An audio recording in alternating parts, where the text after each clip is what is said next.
Hey guys, just making a quick video here to show you how to remove this if you are struggling with it like I was. So this is a baseboard diffuser or a baseboard register, vent cover, whatever you want to call it.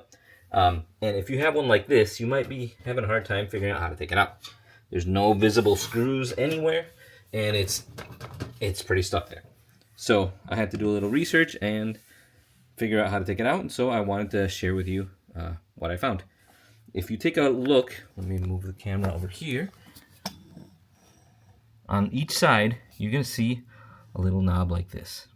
So what you're going to want to do is hammer that in there, and that's going to loosen this side here. You can do that on the other side as well. Sometimes you can just do it on the one, and that'll be enough. And then that'll allow this top plate to come off. So let me show you what that looks like. Hopefully it'll turn out all right here. Let me just move the camera here, and here we go.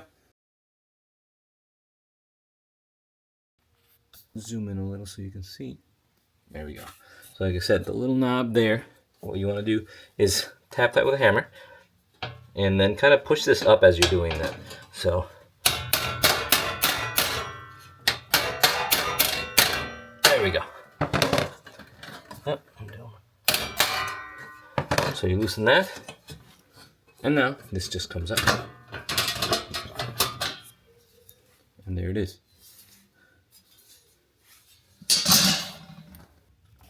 Now, as you can see, all I have to do is take out these two screws, and it'll pop right out. I hope this was helpful. If it was, go ahead and give this a thumbs up, give it a like, subscribe, leave a comment. Thanks.